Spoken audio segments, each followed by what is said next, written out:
Hi guys, I'm James Cheshire. I'm from Auckland, New Zealand, and I now race in the 14 to 16s or 125 to 250s class. I love racing because it's fun and it really challenges you and pushes you to become better in every aspect possible. Coming Up Next Time podcast is made possible with help from our friends at Bow Valley DJ, Yeti Mechanical Systems, as well as Built to Ride. If you enjoy this podcast, one of the best ways you can help out is to share it with a friend. Share links to your favorite episodes on your socials.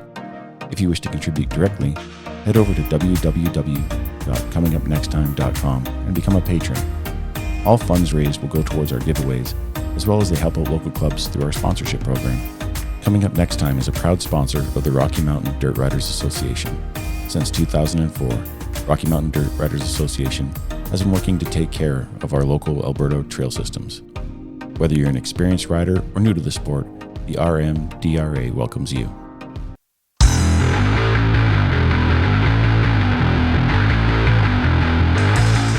Hello everybody and welcome back to the podcast. I'm your host, Barrymore.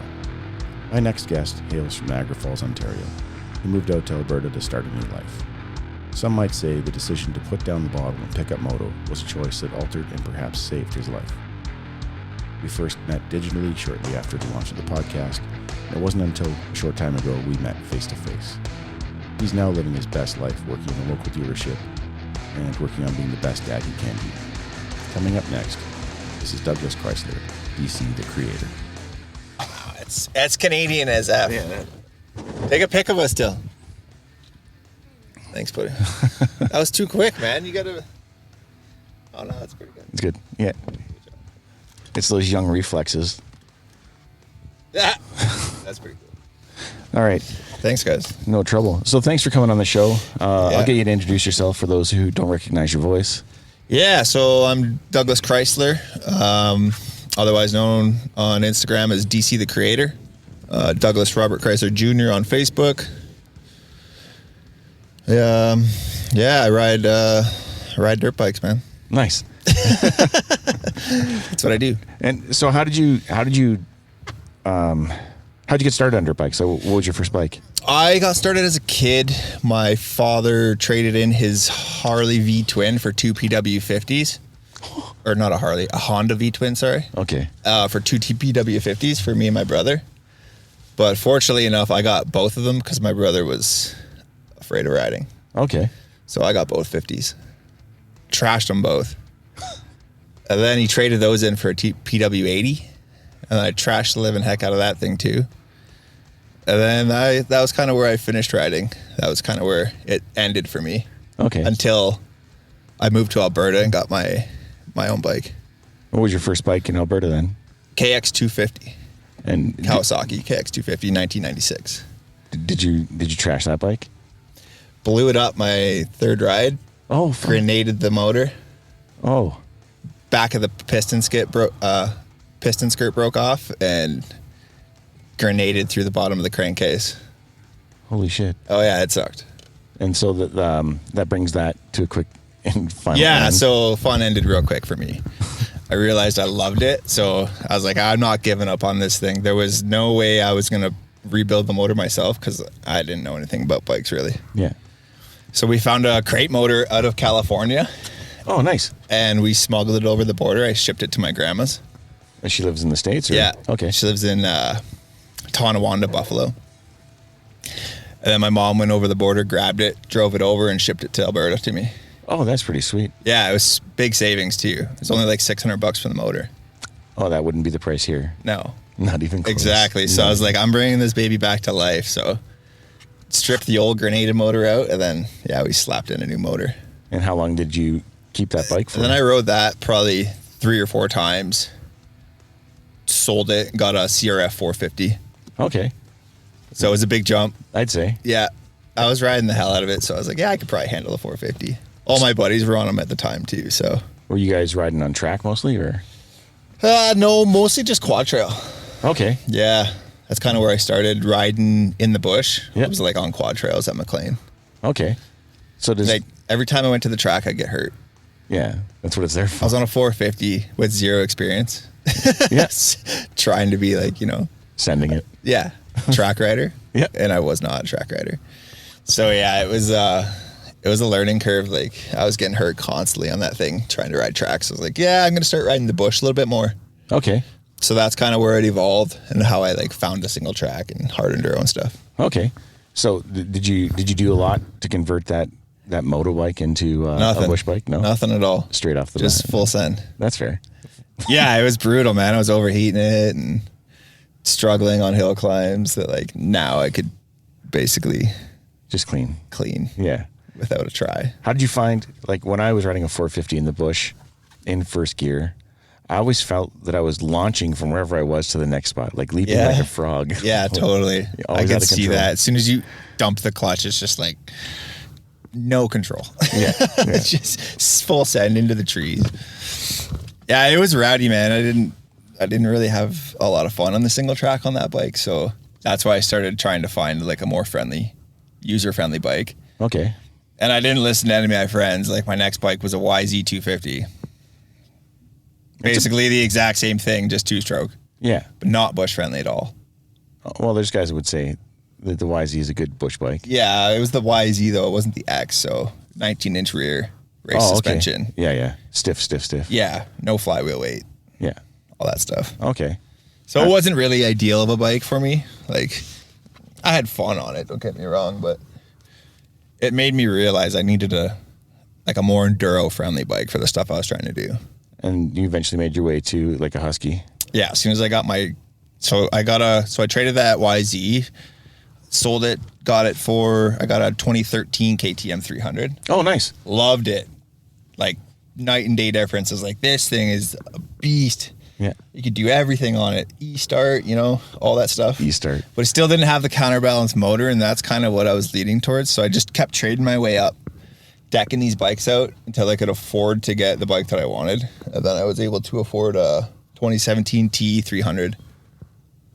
Nice. And that broadened my horizon, really showed me what hard enduro was all about and the stuff that you're capable of doing on a more user-friendly bike.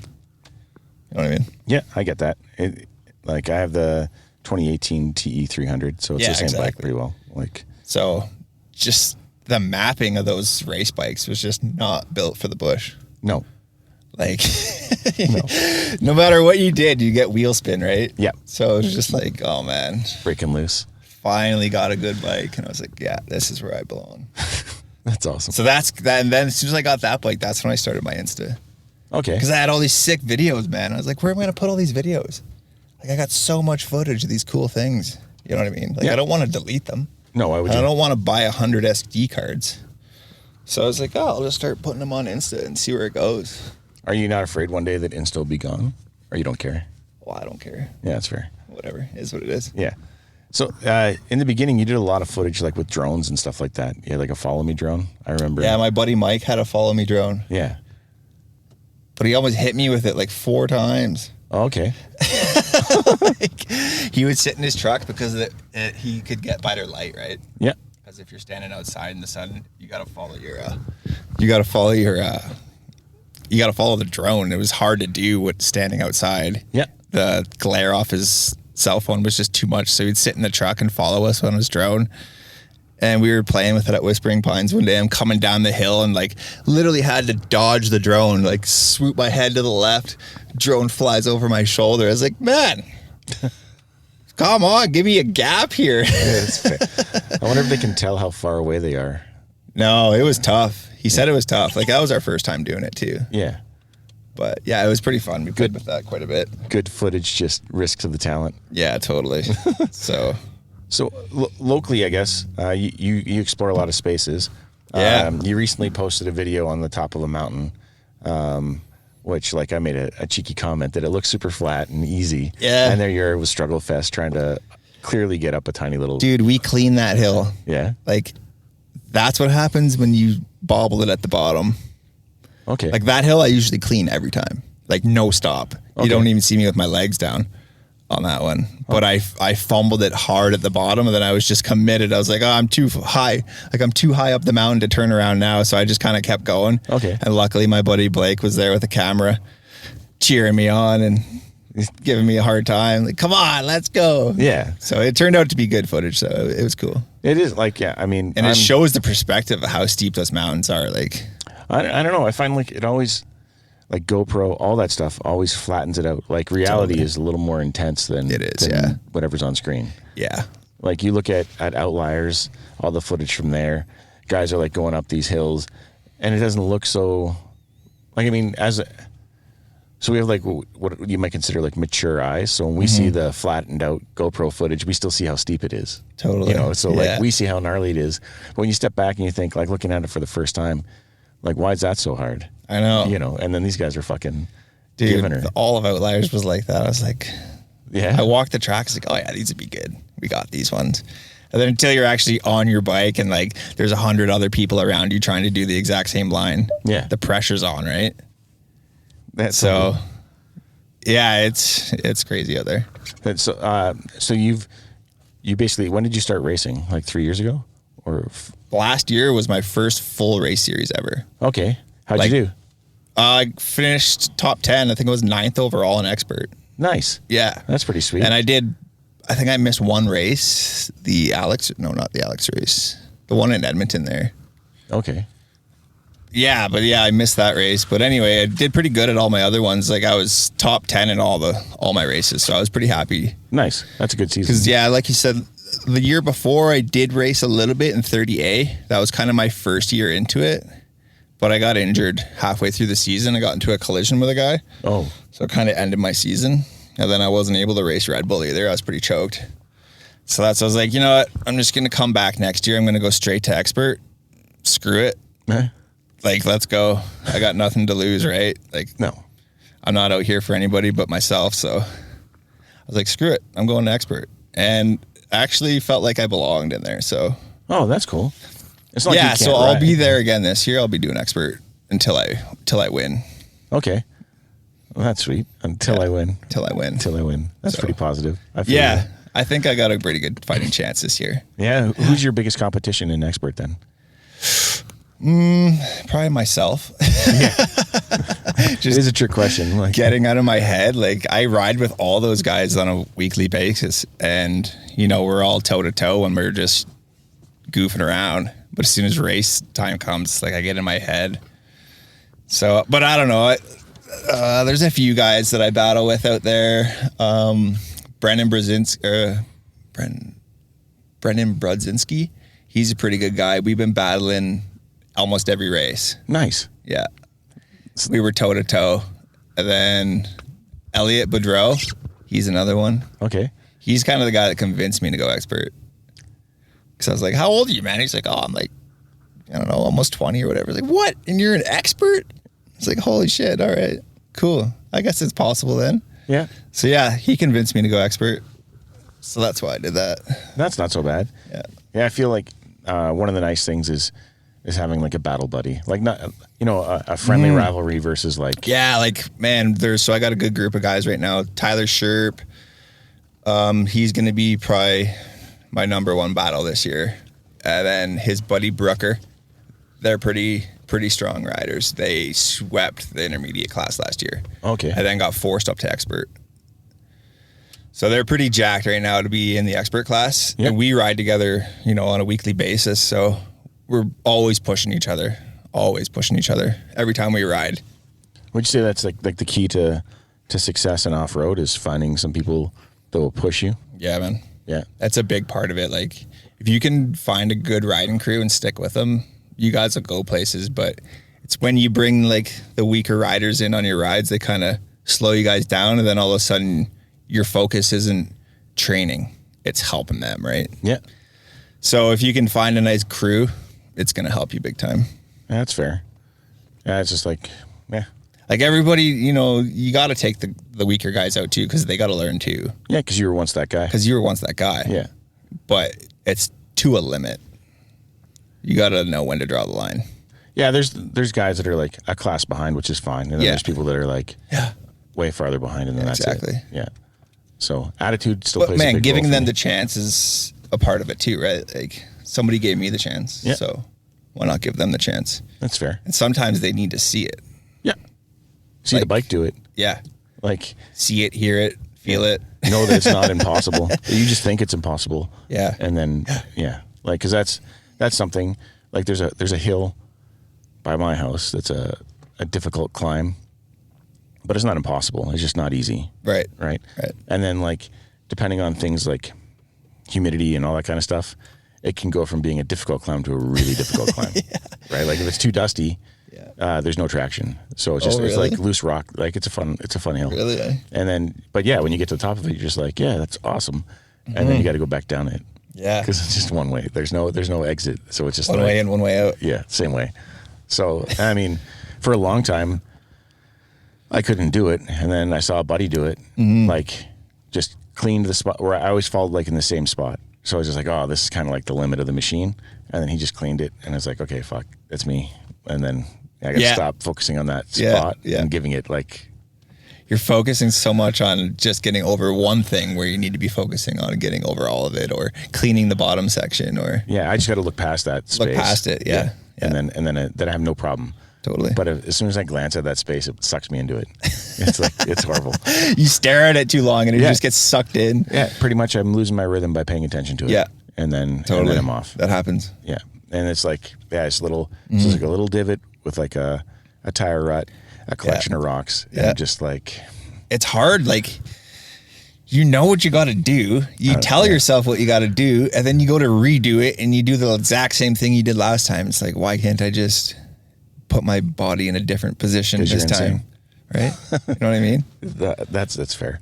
So of all the things like riding's given to you, what would you say like the best gift has been so far? Probably the friendships I've gained in the sport. Yeah. Yeah. It's like, it's amazing, man. It's just like a big family. As soon as you get to the race and you're in the registration line, it's just like, this is my family. Yeah. You know what I mean? You ever have that feeling? Yeah, yeah. So you get there and you're just like, oh, there's all my buddies. Like we're all together. Yeah. They're all here. Yeah. You don't got anybody else you need to bring in. We're all here. We're all riding, having a good time. So that's probably my number one. Yeah, I like the little catch-ups. Yeah. Like those little conversations and like sort of the bullshitting and teasing. Yeah. And all that or stuff. like trying to like get somebody off their game. Yeah, like if you know they're in your class, it's like, oh, this guy's been winning every race. I'm going to try to get him off his game a little bit. I've never dealt with that because no one's seen me as a threat yet. No. So it's okay. maybe some of the junior riders. I don't know. Like the 11 and 12-year-olds. What class are you racing? Normally I just race like, I did a 30B, which was like a mistake. Yeah. That was my last race was 30B. But 40B is probably where I'll probably race again. Yeah, that's a good class. Like, I know a few of those guys. Yeah, I like Sportsman because it's on Sundays. So basically the kids used to race at a different time and my scheduling. So I used to go on the Sunday race, like the club race. Yeah. And then do my race and watch the kid. And then whatever. But then they started launching at the same time. So then I started doing the other racing. I noticed that. Yeah. So it's just like, because I don't know, like I'm not in a series for more than one or two races. And I know how disruptive it can be if like you fuck the points. Yeah. So I don't like to do it. Like, not that I'm ever, like sometimes I get lucky, but usually I don't. Yeah. Like usually I crash. Like I've had DNFs like. I crash every race, man. So it's okay. Somehow I managed to bounce back and finish top 10, but it's not without a major injury. I have incredible mechanicals. Yeah? Yeah. Like that Brendan kid I was telling you about earlier at Resurrection, man, we were battling for probably half an hour, 45 minutes straight, coming up to the first fuel check. And I could feel him on me, right? So it's like, you just have that pressure when somebody's on you and you've been battling. Hit this freaking rock in the rut, kicked my tire to the left, rear tire smoked a tree, boom, straight over the handlebars, face plant, visor fell off. He stopped to check if I was okay. Yeah. Because we've been battling pretty hard, right? And so I was like, yeah, dude, I'm good. Like, just go. He's like, are you sure? Do you need an ambulance? Like, no, bro, just. He saw you crash. Yeah, he saw it. Yeah, he knew it was a gooder, right? Yeah. And so I was like, no, I'm good, man. Just go.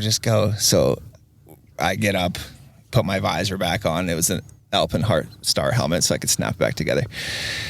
Put it on, get to the fuel check, and he's just rolling out. He didn't even see me.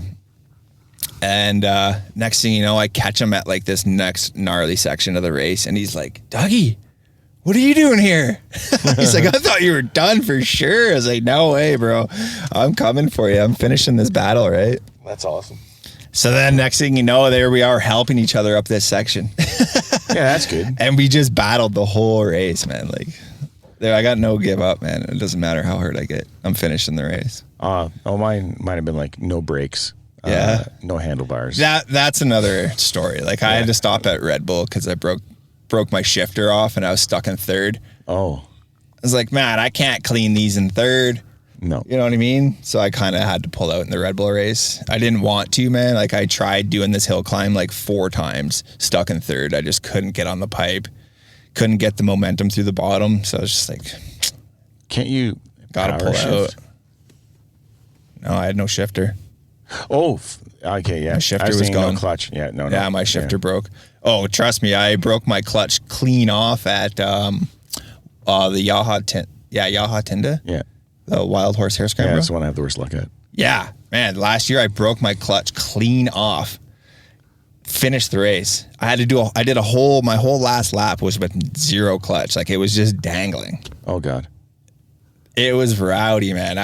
Every time I stalled my bike, I'd had to use the e-start and like get the bike running and then e-start and jump on. Yeah, I get it. So like, there's certain things I'll stop for, but that wasn't one of them. Yeah. Like, I could shift the gears. It was no problem. Yeah. I come into the pits and like Doug Raffin was my pit man. So that's Ice Claw Tires. He sponsors me. Shout out to him. He's like, you can't give up. You got to keep racing. I was like, but I got no shifter, man.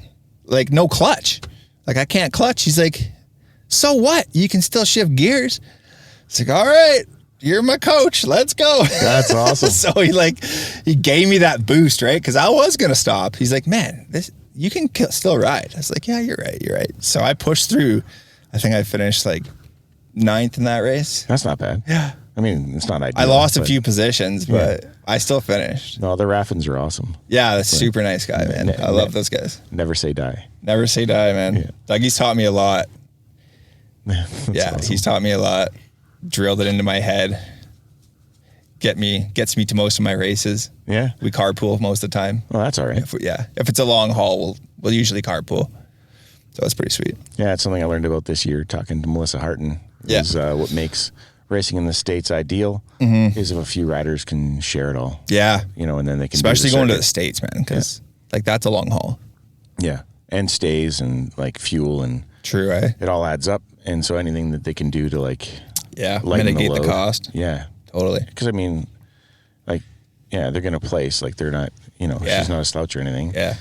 So like, but I don't know that there's enough money in the purses to fill the gas tanks anymore. Well, that's just it too. Yeah. It's expensive to get over there. Yeah. I don't know. I don't even know how that works. Racing in the States, like you need some kind of insurance and stuff. Oh, I'm sure. Like, what if you get hurt? What if? Like, well, I guess you fly back here and then pretend your injury happened at Wild That's Rose. just it. Oh, snap my arm. Sorry, I got to drive back to Canada to get it fixed. Yeah, you're not allowed to fly like that. So No. I don't know. So racing in the States, I've wanted to do it, but it's just like I haven't looked into it far enough. Yeah. Well, next time I'm talking to somebody who does it, I'm going to ask them. Because like you said, man, you got to team up with guys. I'd love to get a group of guys that want to do States races. Yeah. Go over there and do the USDE. Yeah, that'd be sweet. Hard-enduro. Yeah. I guess like there was a few things you wanted to discuss, which I think are pretty pertinent. Yeah. So like let's talk about your start, like your childhood and things like that, and we'll move along. Yeah, like you bet. to touch on like your Instagram stuff, your experience at the Red Bull Outliers, because that's sort of coming through all the episodes lately. Yeah. So I feel like Red Bull is huge and it's taken off in Alberta. So. Yeah. And you hosted Jarvis during that time. Yeah, that was pretty cool. So we can talk about that. Okay. Didn't have to talk any more than he would have, so I know it's only like 7 or 8 words. But yeah, anyway. Totally. So I'll let you start. Like Childhood. Childhood was rough. Not gonna lie. If any kids are listening, stay in school. Chase your dreams. Like there's no reason you can't start following your dreams at a young age. Just set your goals and stick to them. For me, a lot of my goals didn't come till I got my head on straight. By saying that, I mean, like, quitting drinking. Haven't had a drink in over 8 years. Some people might not know that about me, but dirt bikes saved my life, I like to say, because I was on a rough path. And until I actually stopped drinking and looked at what I wanted in life didn't get better. So that's fair. So childhood was pretty rough. Like, I didn't, moved out when I was 15, had my own place. Yeah. Dropped out of school. So for 15-year-old you, though, that's pretty rad. Like, it was rad. Yeah. But, like, it's just adult you that can see. To look back on it now, it's like, man, what were you doing? But you were literally living the dream, man. I guess. It was rowdy, man. There's some things I'm not going to tell you. But. Yeah, that's fair. Kids do listen to the show, which I was surprised. Yeah, exactly. About. So, like, I mean, like, just stick to your goals, man. Like, chase what you want from an early age and you'll be successful. Like, some of these boys I hang out with now that are younger, I just envy them. It's like, man, if I was where you are now, you know what I mean? Yeah, like, I know what you mean. I'd be so much further ahead, but I'm not. Like, I am where I am now. Yeah, but I'm grateful for it, but I feel like I'd have a lot more if I was 20 and had my goals set on this. Yeah. And started doing it. I'd have an extra 15 years ahead of me. Yeah. I'd probably be in your shoes. Yeah. Shooting the podcast, you know what I mean? Like, well, you could do this. It's easy. Yeah. But yeah. So, yeah, childhood was pretty rough. Like, had a whole bunch of trouble, got a bunch of speeding tickets in Ontario, wasn't eligible to get my driver's license until I had them all paid off. Like, so that was why I moved to Alberta. Okay. To come here and try to make some money so I could pay the $15,000 in fines I had before I can even get a license. So I came here, had my sights set on getting my license, did everything I could to pay those fines off. Once I paid those fines off, I was able to get my license and start doing things that I enjoyed. So it's like license really for you, like for young Dougie, was like a pass to freedom. Like, it's freedom. Totally. Versus like 2 foot in a heartbeat. Exactly, right? Like 2 feet. Without a license, can't go do shit. Yeah, no, you're stuck at home. You're stuck at home, asking your buddies, trying to live off your buddies, getting them to pick you up. Like, it was just annoying. Yeah. Always having to call somebody for a ride or take the transit or, you want to grow up. You want to do the right thing. So I was trying to get ahead of life. So do the things. Yeah. So I could do the things, man. Yeah. So yeah, I came here, got all my fines paid off, got my license, started hanging out with some of the right people. I was still drinking pretty heavily at the time, doing, the wrong things, not saving my money, not chasing my dreams, just kind of partying and having fun, right? Living in the moment. Yeah. I was a rig hand making, $120K a year as a, 20-year-old kid. Oh my God. Like, that's pretty good money for a 20-year-old kid. For a 20-year-old. That just got his license back. Yeah, that's right. Right. So I was like, I got a lot of life I need to live here. So I was living it in a short period of time, doing the wrong things, drinking too much, partying, didn't really have my sights set yet. So until I met my good buddy Bryce, rest in peace, Bryce, but we met on the drilling rig and he was kind of the guy that could see I had potential. Yeah. But I was just with the wrong crowd. So he kind of took me under his wing and was like, I'm going to move you to Golden. Like, we're going to get you out of the city. We're going to get you into sledding because, from what we've talked about, I can see you're into motorsports and stuff like that. So he sold me a sled dirt cheap, a Mach 1, Arctic Cat 1000 for $3,000. Oh, that's all right. It was mint at the time, right? And I was like, sick, cool. I'm into motorsports again. Had a nice truck. Yeah. Had a sled, had buddies. I was like, sweet, life's starting to look up, right? So he found me this nice place in Golden. He knew the landlord, got me a sweet deal on it, helped me move in and all that stuff. And then we were on the drilling rig, so we had 2-in-1 work rotation. And what's that mean, 2-in-1? 2 weeks on, 1 week off? 2 weeks on, 1 week off. Okay. 14 days on, 7 off. Okay. So we kind of got split up. We were on cross rotation. And I didn't see him for a little bit. And I was reaching out to him because, we wanted to go sled and he just set me up. We hadn't really hung out yet since I had moved into town. And I'm looking for him and I'm like, why is he ghosting me? Yeah, I thought we were buddies. Like, sounds like you're buddies. we were best friends, man, but he passed away. So that's why he wasn't getting back to me. Oh, that's tough. Yeah. And nobody told me for like 2 weeks. So I was like, where is this guy? Right. Yeah. Go up to his house and his whole family's there, like mourning his death. I was like, oh my goodness. Like, how did this happen? So instantly I was like, well, there's no point in me being in Golden anymore. Oh, He was the only reason I was there. that's crazy. Yeah, that's dude. crazy. It sucked. Like, it sucked. I was on a major down, so I was like, screw it. I'm going back to the city.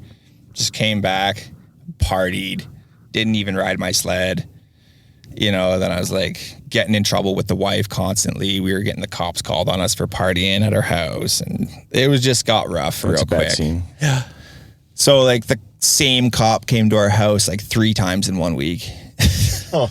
Same cop. Yeah, well, they have a beat, right? And he's like, what did I tell you the first time? I said, if you don't get rid of this girl, you're going to end up in jail or on the streets. Like, you guys aren't, You're not compatible. we're not compatible together. Second time comes back, same thing. Third time comes back, wasn't a dispute for me. It was for our roommates. He's like, oh, you listened. This one isn't for you. We had quit drinking, Yeah. our wife and I. So after the second dispute, we realized, like, we got to do something here. Like, we can't keep following this path. No. It's a bad circle, It's man. a bad circle, right? We were just fighting, not getting along. So anyway, yeah, we quit drinking in between, like, after that. And the dispute was for one of our roommates. The cop comes back, arrests our roommates. Like, it could have been you, Yeah. right? So, like, right then and there, I knew I had to quit drinking. I just knew it. I was like, if I don't quit drinking, I'm not going to be with this girl for the rest of my life. Yeah. And I want to be. Yeah. Like, we loved each other. We still do. We're married and sober. Yeah. Still to this day. So, right then and there, like, we knew we had to do something. Like, if we wanted to stay together, it was like, we got to quit drinking. Make a choice. Make a choice. So I was like, I need a new hobby. I had that sled just sitting there collecting dust. I wasn't riding it. So Yeah, I traded it for the KX. Okay. So that's when, like, that's why I say, like, dirt bikes saved my life. That's fair. That's really fair. Yeah. Yeah. Because if I didn't get back into dirt bike, who knows where I'd be now.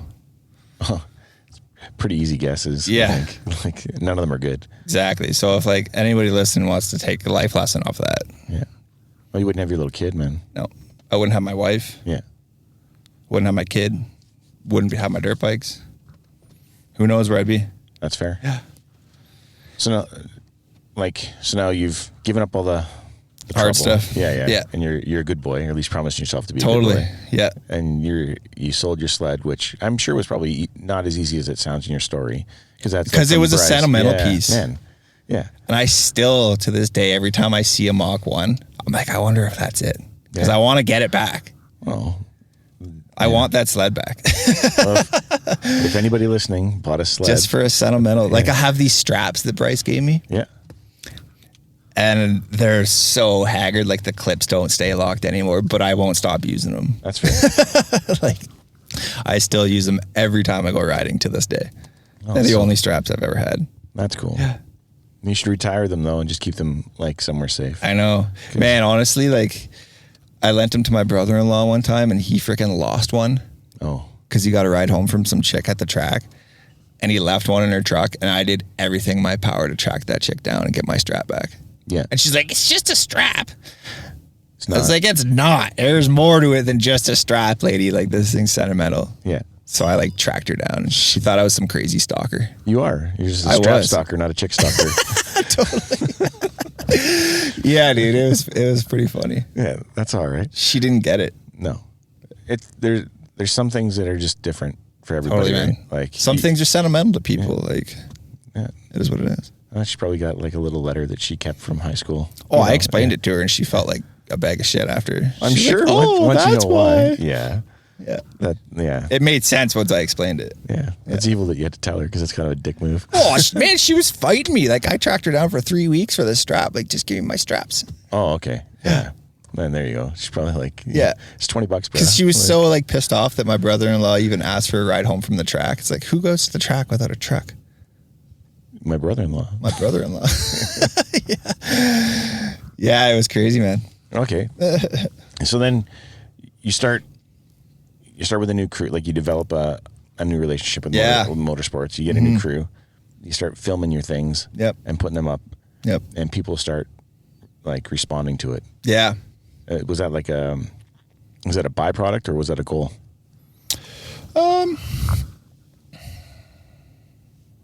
Kind of a byproduct to start. Yeah. Because I didn't really think it was going to like take off like it did. Yeah, that's right. But then once I started getting traction, it kind of became a goal. Yeah.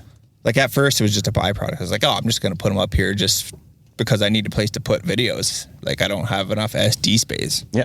It's just economical. It's economics. Yeah, totally. So yeah.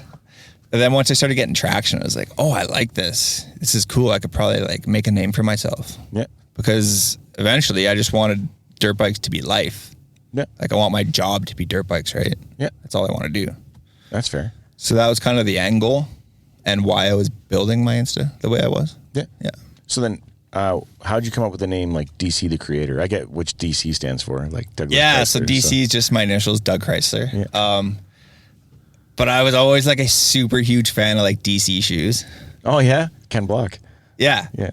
And I was like, sorry, Ken. yeah, rest in peace, bro. Yeah. But yeah, I was like, I'm DC. I'm the creator. Right. And I thought maybe like if I made that name one day, DC would reach out to me and be like, I want to buy the rights to that name. Yeah. That's fair. But they never did. And it just was suiting DC the Creator. And then I started creating content and I was like, that actually makes sense. Yeah. It's a perfect name. It's kind of a cool name. Yeah. Yeah. Oh, that's good, man. It's better than DC the Influencer because that's a bit fucking narcissistic. Yeah, totally. Yeah, I never really thought anything of it. Yeah. It was just like an Instagram name. And then, so racing, you have to have a number. I know your number's special to you. Yeah, totally. So tell me about it. 905. So that's my area code where I was born and raised. Yeah. Fort Erie, Ontario. Yeah. I actually have a tattoo of it too. Oh, crazy. A Fort Erie or 905? 905. Okay, thank God. Yeah. That was a story on its own. This chick wanted to go get tattoos. I just met her. I was like, yeah, let's go get tattoos. Woo! Right? Oh, this is back in the drinking days. Oh, back in the drinking days, like back in Ontario, we just stopped into some local tattoo shop, just a walk-in. We're just like, yeah, give us these tattoos. She paid for it. Nice. So I was like, what am I going to get, right? And man, you should see it now. It's because I was pretty drunk at the time and it bled out so bad. Oh, okay. So it's like 905 on my bicep, but it's like shaded around the whole thing. Oh. Because like it's got like a halo kind of thing. Yeah, totally, because it bled out. Yeah. That's all right. But then when I started racing, I was like, oh, I should make that my race number. Yeah. That's a pretty sick number. Yeah, it is. I like it. And then maybe when I go pro, I can just be 05. Yeah. Who do you got to push out for 05? I don't know. Nobody. Okay. It's mine. All right. So yeah, that's kind of how I got the 905 number, and it just kind of stuck. I liked it. Nice. Everybody back home that like follows me on Instagram always gave me like props for credit for it. Yeah, they're like, oh, that's such a sick number. Yeah, it's like 416 or like 403. Yeah, repping your hood. Yeah.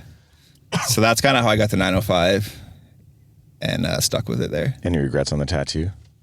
Nah. Okay. No regrets, bro. Just checking. No regrets. No regrets. No. It's part of my sleeve now. Oh, sweet. Yeah. That's all right. Yeah. And then, okay, so we go from getting back into it, obviously picking your race number, your DC the Creator. Yeah. And then you start repping Jarvis 1. Yeah. So that's a cool story. Like, so when I had that YZ, I broke my ankle at the end of summer.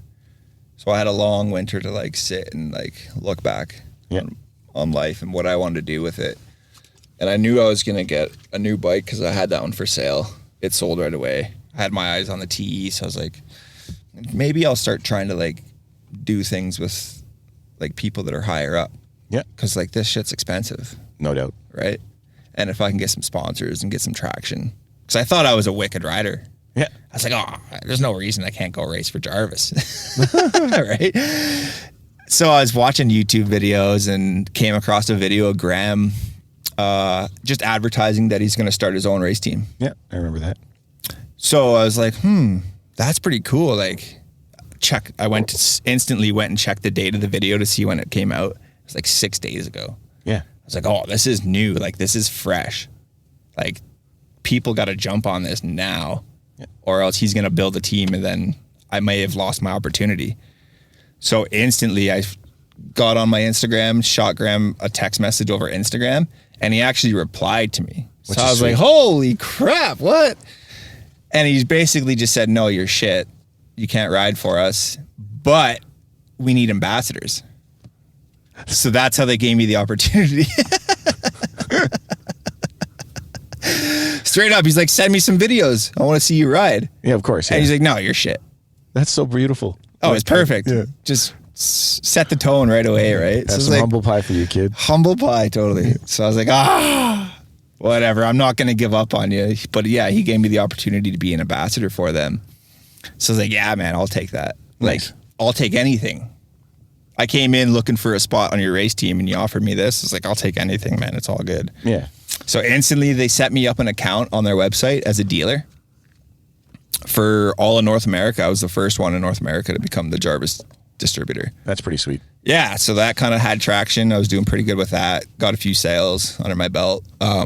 Built a relationship with Graham. Yeah. You know, talking about that stuff.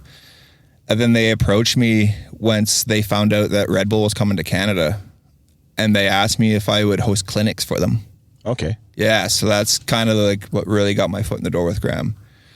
So I was like, hell yeah, man, that's like opportunity of a lifetime. Yep. Like, you want me to organize clinics for Graham Jarvis? Yeah, let's do it. So right away, like, we had the date set. Boom, started making my ads and everything for the clinic, and man, we sold out in like as soon as I posted it. Pretty quick, yeah. Yeah, we had 40 spots available. They were sold out. Every spot. So that was pretty sick. So that's how I knew I had it in with them. Built a good relationship. Still riding for them today. So now I'm fully sponsored by Jarvis Race Gear. Oh, that's pretty sweet. Yeah, it's pretty sick. But I got to do my due diligence too, right? Got to advertise for them. Got to sell gear. Yeah. So I'm basically working for them. Free's not for free. Yeah, nothing's free, man. You got to work for it. Yeah. So yeah, that's my involvement with Jarvis. Sweet. Yeah. And so during the clinics, you had him stay at your place? Yeah. Stayed at my place for 10 days. How was that? It's fun. Yeah? It was different. Oh, it's like, yeah. How was it? Not so much on you.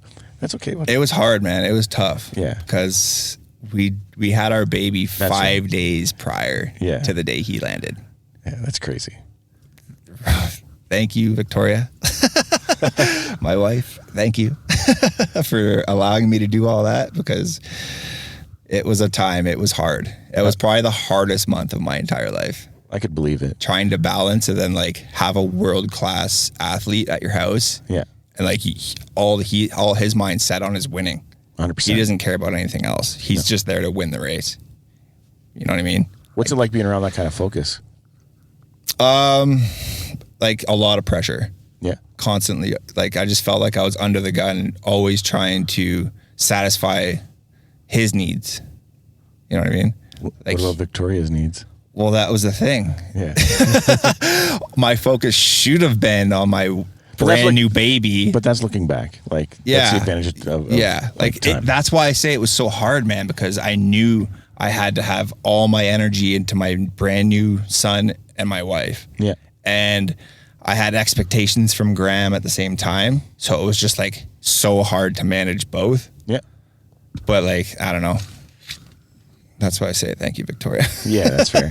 Did he lay out the expectations, like, so that you No, didn't have to guess? Or not were you at guessing? all. Oh, okay. Bro, That's it was a terrible, guessing game. Yeah, that's terrible. I didn't know what to do. I didn't know what to expect. Like, I picked him up from the airport and he was just like, cool, what are we doing? He didn't have any expectations. He didn't want anything like spectacular or anything. Like, we went and worked on his bike and he just hung out. Okay. Yeah. Super like, his chill. only expectations were good food. Oh, what does that mean for him? Like, what does that mean? Like, healthy shit. Like, quality food. Salmon, chickpeas, chicken. Yeah. No sugars. Okay. All he ate was raw noodles. Oh, really? Like, yeah, carbs. Like ramen raw noodles, or No, just like straight spaghetti noodles.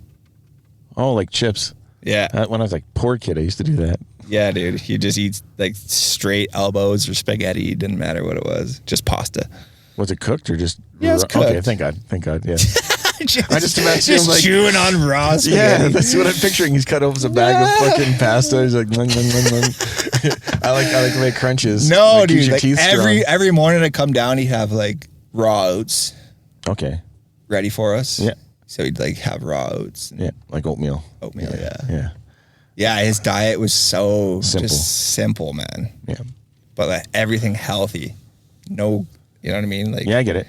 There's no bullshit. No red meat, nothing like that. It's oh, that's crazy. No red meat. Yeah, he wouldn't eat beef or anything.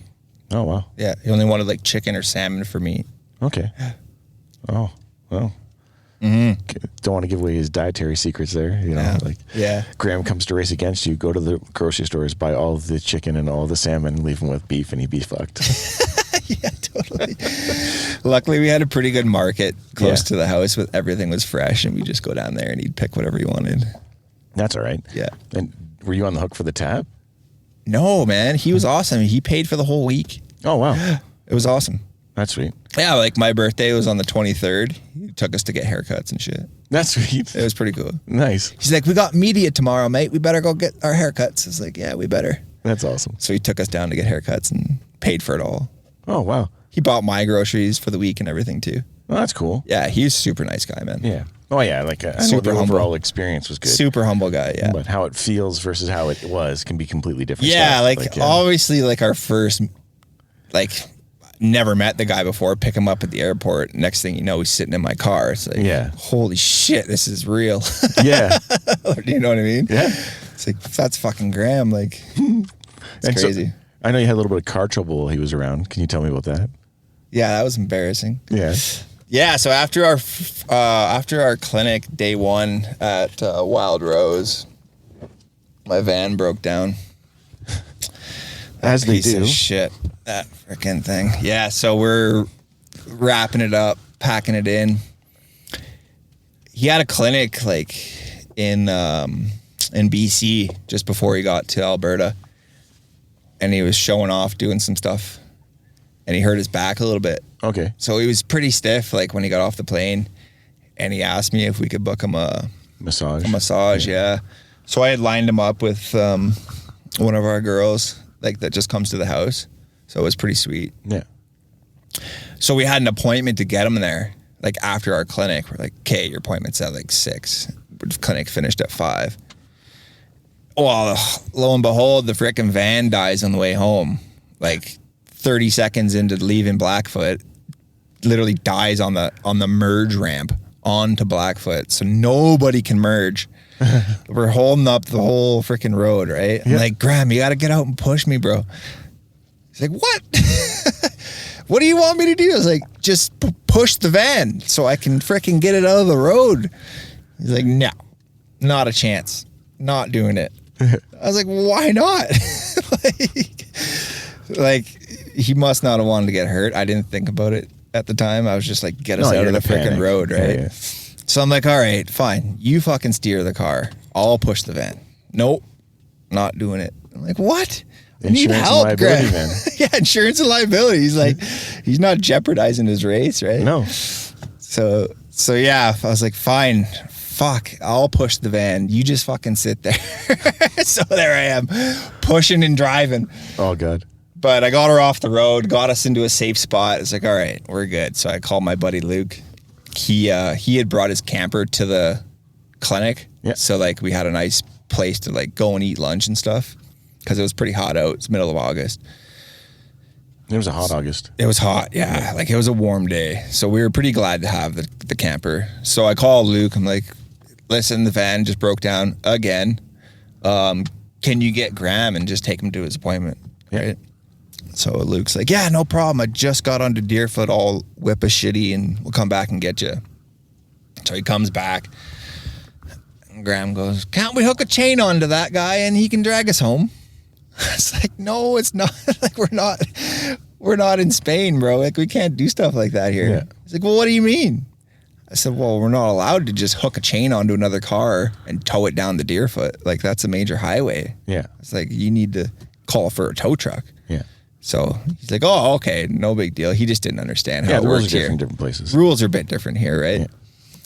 So I was just like, oh, okay, whatever. So he went to his massage, and I called the dealership where they did all the work on my van, and one of the sales guy gave us his personal car. Oh, that's nice. So we could have it for the week, because That's really nice. I had stressed. I was like, listen, man, like, we got to get to registration and track walk and all this stuff. Like, I got a world-class rider on my hands here that I got to make sure he gets to these races. Mm-hmm. You know what I mean? Like, the pressure's on me to get him there. Yeah.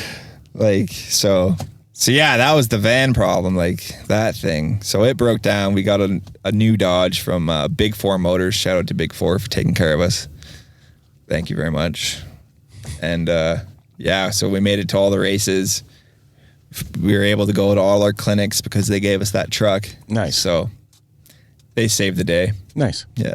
So what did Graham think at the end of his trip? Did he give you like a summary of how everything went for him?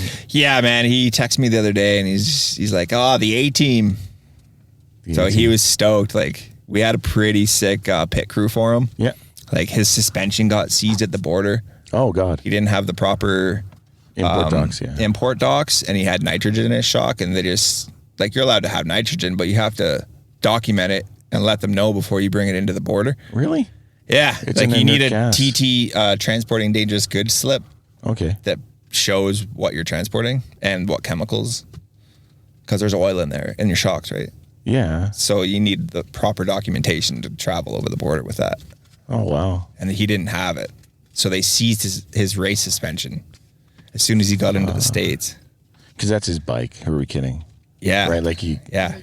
The whole bike is your suspension. Like, it doesn't matter, right? You know what I mean? Yeah. So he didn't have any suspension for the TKO race or nothing. Oh. He was on borrowed suspension for that race. Okay. And it was just garbage. He hated it. Oh, wow.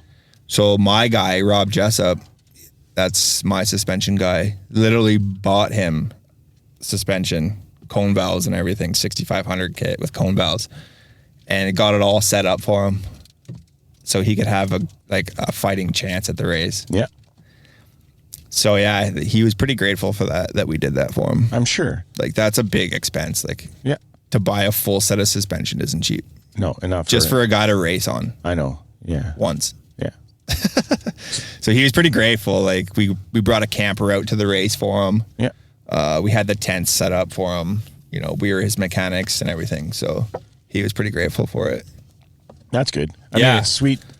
I mean, it's a big tip of the hat to him. Yeah. That he shows, gratitude and all that shit. Yeah. Because some people don't. Yeah, or totally. don't think to.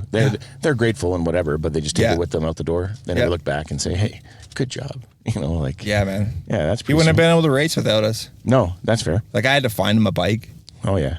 Like, it was pretty funny. Like, everybody I called thought I was lying.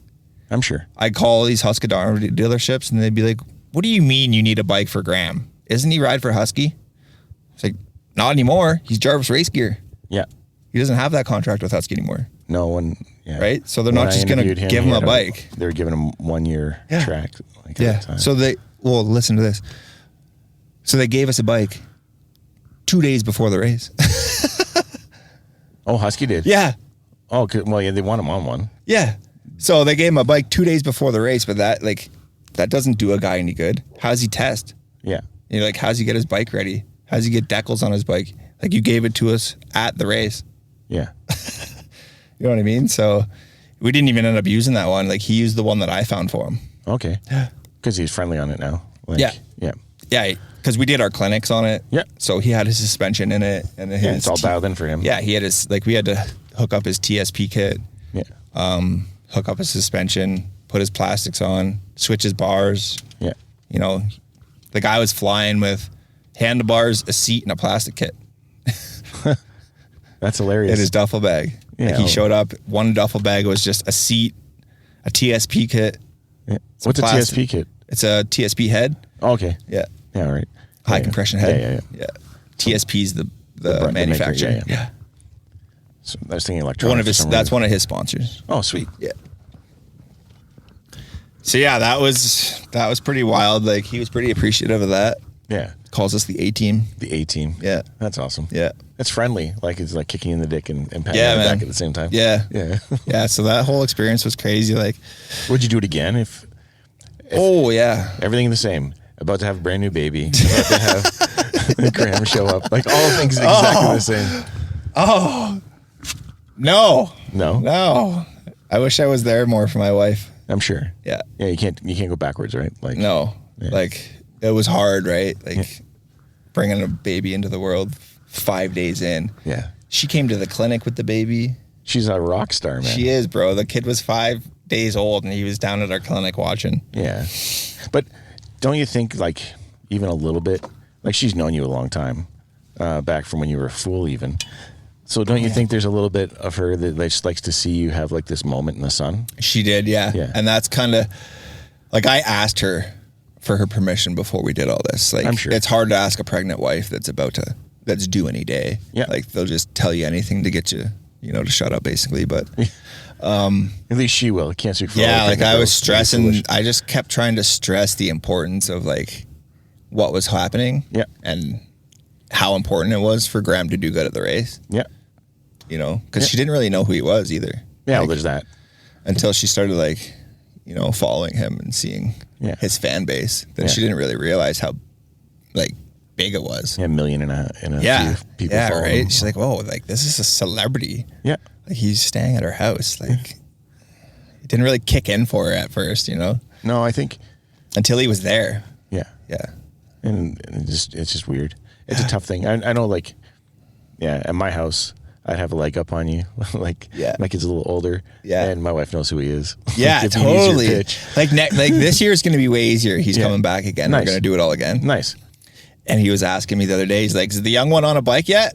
Not yet, but Not soon, yet. man. Yeah. But probably by the time you're here, he'll be running at least, right? Yeah. He'll be a year. Yeah. Oh, yeah, that'd be good. Like, it sounds crazy, but you'd be surprised, man. Yeah. Like, He'll be walking. I got a strider for him. Yeah. So I'm sure he'll be striding around. my kid was like, Yeah. like he didn't walk at 1. He was a late starter for walking. Yeah. But by the time they were 2, they were doing strider at the daycare. See, that's sick. Every day. Yeah. And so, like, these guys, like, that's where I saw that he could ride.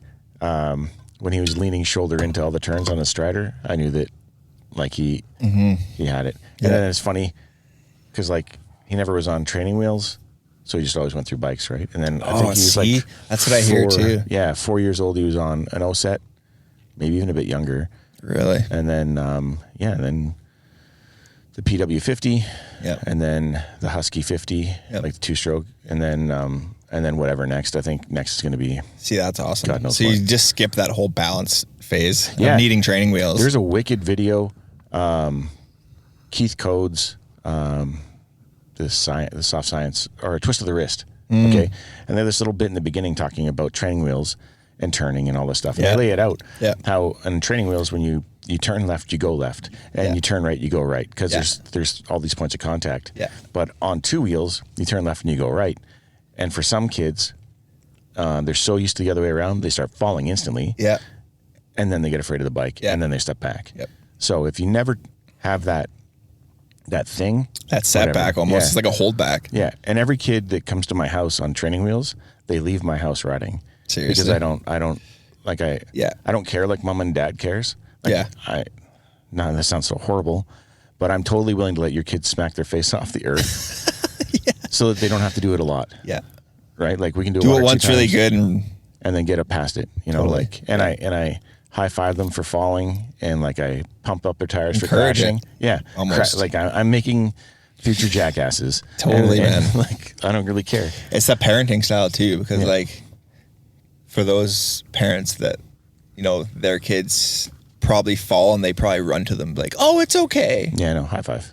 No, it's like you're fine. High five, bro. Good job. Yeah, good You know job. what I mean? Yeah. Like you're okay. And the other thing too is with kids and riding, you don't make diamonds out of pressure. Exactly. Like so, there's people that like will like push their kid, push. Yeah. And their kid will end up walking away from it. Yeah. You just start to kind of 100%, like man. just guide, like eliminate the other options. Yeah. And like, but like at one point it'll switch on and then they'll ride all the time. Yep. Like he's stoked for this season. He's gonna be a racer, Sick. right? Like, That's and dope. he's been like one toe in, every year so far. Jacked, like at the house to go. Then on the drive, I don't want to. And then at the race, maybe he'll want to, right? Like, so now it's a little different. And I think it's because we just kept leading the horse to water and waiting for it to drink. Yeah, totally. Versus like holding it under the water until it drinks. Until it drinks something, yeah. You know. Yeah, so that's kind of, I'll probably be the same way with my son. Yeah, like, I'm not going to force him into anything he doesn't want to do. Yeah, if he doesn't want to ride a dirt bike, I don't care, man. That's your choice. Him. There's other kids out there. Yeah. Trade them. Just have more and hope for one. Yeah, just go to whatever Facebook Mum Hub and say, anybody want to trade my non-dirt bike kid for a dirt bike kid? Yeah. I'm sure you'll go to jail. Well, Mom rides horses too, so there's a good chance he'll be into something like that. Yeah. Well, then riding of some kind will happen. He'll be do something. Yeah. Whether it be hockey, riding, I'm sure he'll love it. Awesome. They generally follow what Dad does anyway. Generally. I don't know where you grew up. I don't know. No? No, I don't think so. The things I do, he's interested in, but he also doesn't want to do them. Really? Yeah, it's funny. Like, we're two different people. Totally. Like, Mom has an influence. Right. Friends have an influence. Right. It's just good call. Yeah, it's weird. All you can do is just like be there. That's it. Just support him. Yeah, that's it. Yeah, so I'm looking forward to that. Can't wait till he grows up. But it seems like a good spot to call it a quit. Is there anything you want to talk about? Like, no, I'd just like to thank my sponsors. Okay. Without those guys, like, I'd still be struggling. That's fair. To pay for everything. Fair. Flow Vision's been really good to me. Peter and Kathy Esler, you guys are awesome. Thank you. Doug Raffin, Ice Claw Tires. Without you, I probably wouldn't even ride winter because he hooks me up with tires. Yeah. And they're pretty sick. Nice. I see them all the time. They're awesome, man. Yeah. Those things. I get into a deep section and I just wheelie past my buddies through snow. Oh, crazy. They're like, how the hell?